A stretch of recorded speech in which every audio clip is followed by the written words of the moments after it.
The most insidious aspect of this system is that it presents itself as tradition, as duty, as stability. It insists that the cruelty is accidental, that the harm is collateral, that the women who suffer simply failed to adapt. But when harm repeats itself across decades, across personalities, across generations, it stops being coincidence. It becomes policy in all but name.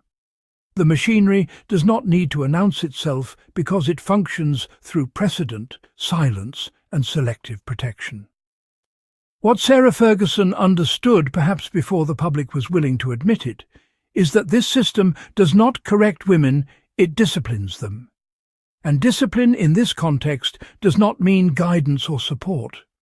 It means punishment through humiliation. It means reputational erosion so complete that the woman herself becomes the warning. Her story is not meant to be resolved. It is meant to be remembered as a cautionary tale. This is why the framing of Sarah as merely reckless or ridiculous is so useful. It simplifies the narrative. It reduces a structural problem into a personality flaw. It allows the institution to say, this happened because of who she is, rather than, this happened because of how we operate. And once that framing is accepted, the machine is absolved. Responsibility dissolves, the pattern resets.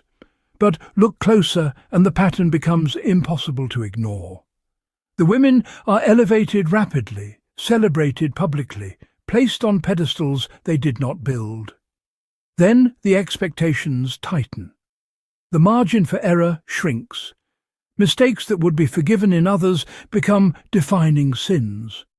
And once the narrative tips, there is no path back. Redemption is not part of the design. Sarah Ferguson's financial vulnerability is one of the clearest indicators of this reality. Publicly, royalty is framed as wealth, access, endless resources. Privately, women who are divorced or sidelined discover that status does not equal security. They are expected to maintain appearances without the infrastructure to support them. Independence is discouraged, yet dependence is punished. It's a paradox with teeth. When Sarah sought financial solutions, those efforts were framed as moral failures rather than economic necessity. The implication was that a woman connected to royalty should never need money, never speak about money, never admit precarity. But silence does not pay debts. Silence does not protect reputations. Silence only protects institutions. And that is the critical distinction. The palace press ecosystem does not exist to protect individuals. It exists to protect continuity. When an individual threatens that continuity by speaking out, by breaking rank, by refusing erasure, the system responds accordingly. It withdraws warmth. It withdraws defence. It lets the press do what the palace itself cannot be seen doing directly. This is where the relationship between silence and hostility becomes clear. Silence is not passive. Silence is permission. When there is no pushback, no clarification, no quiet correction, the media understands that escalation is allowed. The knives come out not because journalists are especially cruel, but because they are reading the room, and the room has decided. Meghan Sussex encountered this same mechanism, only accelerated by modern media and amplified by social platforms. What once took years now unfolds in weeks. The scrutiny was not proportional to any alleged wrongdoing. It was disproportionate, obsessive, relentless. That alone tells you it was never about behaviour. It was about containment. Her refusal to conform disrupted the expected hierarchy. She did not defer in the ways anticipated. She did not internalize blame. She did not disappear quietly. And once it became clear she would not be moulded, the tone hardened. Compassion evaporated. Neutrality vanished. What remained was a narrative of threat. This is why mental health disclosures were treated as betrayal rather than vulnerability. Because vulnerability breaks the illusion. It exposes the cost of compliance. It suggests that the institution is not benign, not nurturing, not safe. And that suggestion is intolerable to a system built on reverence. The reaction was not to ask why these women were struggling, but to question their credibility for admitting it. Their pain was reframed as manipulation. Their distress was recoded as strategy. This reframing is essential to maintaining power because it delegitimizes dissent while appearing rational. Sarah Ferguson's isolation, revealed in her private communications, is not just sad, it is instructive. It shows what happens when official channels of support disappear while scrutiny remains constant. You are never truly alone, but you are never truly helped. Every move is watched, every misstep recorded, but assistance is conditional, and conditions are rarely explained. This kind of isolation warps judgment. It narrows options. It creates vulnerability. When legitimate support systems fail, people reach for what is available, not what is ideal.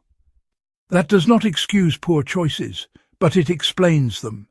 An explanation matters because without it, condemnation becomes too easy.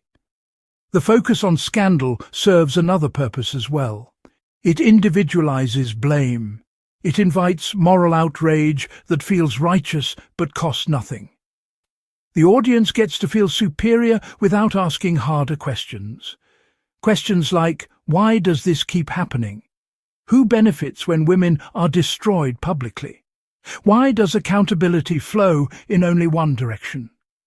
The answer, again, lies in preservation. The institution survives by presenting itself as immovable, timeless, above reproach. To admit systemic failure would require reform. Reform would require humility. Humility would require power to loosen its grip. And so the cycle continues. What Sarah Ferguson articulated, perhaps imperfectly but unmistakably, is that survival itself is treated as defiance. To live through the machine and speak about it afterward is an act of rebellion. And rebellion, especially by women, is punished not with confrontation, but with erasure. That is why the phrase still echoes, not because it is dramatic, but because it is accurate in its symbolism. No woman leaves unchanged. No woman leaves unscathed. And those who dare to describe the damage are told they are exaggerating, unstable, or ungrateful. The saddest irony is that these stories are often revisited only as spectacle, not as instruction. They are mined for clicks rather than lessons. The pain is recycled, but the warning is ignored. And so the next woman enters believing she will be different, believing she will navigate it better, believing the system has evolved. It hasn't. It has only learned to disguise itself more effectively. And until that reality is acknowledged, the machine will keep doing what it has always done. Not because it is cruel by nature, but because cruelty is efficient. It silences quickly. It deters others. It protects the centre by sacrificing the edges. That is the story beneath the scandal. That is what Sarah Ferguson was trying to say. And that is why her words, stripped of nuance, make people uncomfortable. Because when you restore the nuance, the focus shifts, away from individual failure, toward institutional design. And once you see that design clearly, it becomes impossible to unsee it.